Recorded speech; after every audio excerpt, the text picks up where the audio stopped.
দর্শক চলুন দেখে আসি বাংলাদেশের কয়েকটি সেমিকন্ডাক্টর কোম্পানির কাজের ধরন। বাংলাদেশের সবচেয়ে বড় সেমিকন্ডাক্টর কোম্পানি উল্কা সেমি। 2007 সালে যাত্রা শুরু হয় এই প্রতিষ্ঠানটির। বর্তমানে 550 মতো মানুষ কাজ করে এই উল্কা সেমিতে। বিশ্বের বড় বড় সেমিকন্ডাক্টর উৎপাদনকারী কোম্পানির মাইক্রোচিপ বা ন্যানোচিপে ডিজাইন করে থাকে বাংলাদেশের এই প্রতিষ্ঠানটি।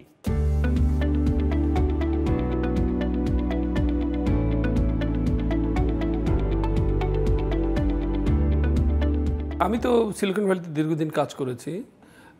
আমরা যখন শুরু করেছি, আমি এএমডিতে জয়েন করেছি অ্যাজ এ ডিজাইন ইঞ্জিনিয়ার। আমি এএমডির কয়েকটা চিপ ডিজাইন করেছি। 2007 আমি দেশে চলে আসলাম। দেশে এসে 4 জন দিয়ে শুরু করলাম। তার আগে আরও 2টা কোম্পানি চেষ্টা করছিল, দে ডিডন্ট সাকসিড। সো আমি ফোকাস করছি সার্ভিসের দিকে। সার্ভিসের ভিতরে সেমিকন্ডাক্টরের অনেকগুলো এলাকা আছে, মানে ফ্যাব্রিকেশনে যাওয়ার আগ পর্যন্ত ডিজাইনের অনেকগুলো, আমরা বলি আর্কিটেকচার থেকে GDS2 এরকম বলি আর কি। এর ভিতরে আমরা একটা জায়গা বেছে নিলাম, আমরা বলি লো হ্যাঙ্গিং ফ্রুট, যেটা আমাদের বিজনেসে ঢোকা ইজি হবে এবং যেটা মার্কেট ডিমান্ড আছে। তো ওইটাকে লেআউট বলে। লেআউট থেকে শুরু করেছিলাম এবং লেআউট থেকে কাজ করতে করতে তখন সাডেনলি আমরা রিয়েলাইজ করছি, আমার অরিজিনাল লেআউটের প্ল্যান ছিল না, যেহেতু আমি ডিজাইন ব্যাকগ্রাউন্ড থেকে, আমরা ডিজাইন দিয়ে শুরু করবো। দেখলাম যে ডিজাইনে হচ্ছে না। তো লেআউট থেকে শুরু করতে করতে আস্তে আস্তে আমরা গ্রো করছি, অন্যান্য এলাকার দিকে ফোকাস করছি এবং এখন তো আমরা মানে মোটামুটি 550 লোক একদম ফ্রন্ট থেকে ব্যাক পর্যন্ত ফ্যাবের অনেক ধরনের ক্যারেক্টারিস্টিক আছে, ওই কাজগুলো আমরা সবই করতে পারতেছি। So this is a big journey, almost 18 years, and we are growing.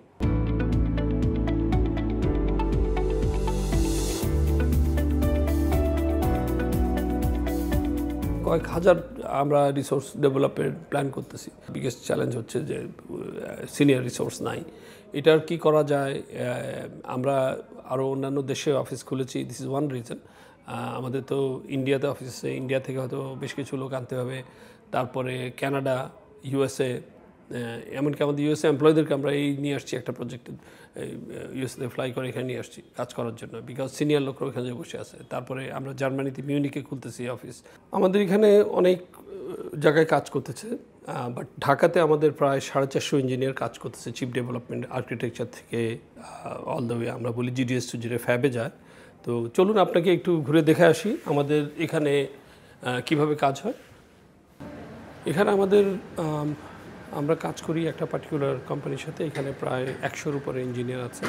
তো এখানে একটা ফ্যাব তাদের যে লাইব্রেরি ডেভেলপমেন্ট করবে, লাইব্রেরি যে কাজগুলো, বিভিন্ন ক্যারেক্টারাইজেশন, লাইব্রেরি ডেভেলপমেন্ট, ওই কাজগুলো এখানে করি।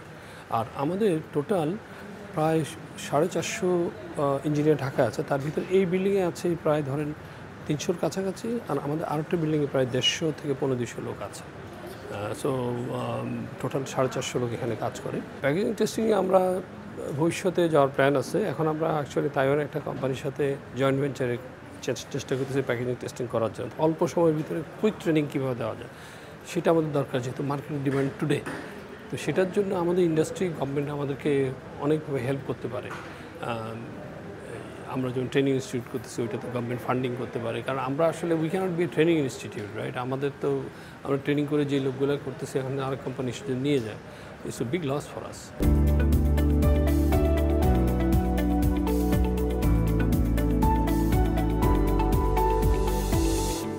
এর জন্য অনেক চিপ তৈরি করতে হবে, তারপরে মেশিন লার্নিং, এই সমস্ত চিপগুলো এখন বেশি তৈরি হবে। এবং দিজ আর লাইক অটোমেশন। এই অটোমেশনের যে জিনিসটা আসতেছে, রোবোটিক্স আসতেছে, ইন্ডাস্ট্রিয়াল রোবোটিক্স আসতেছে, এগুলোতে প্রচুর চিপের দরকার হবে। এবং যারা করে, ইউ রাইট, তারা they will be head of other people. So এমনকি ভবিষ্যতের যুদ্ধগুলো হবে সাইবার ওয়ার।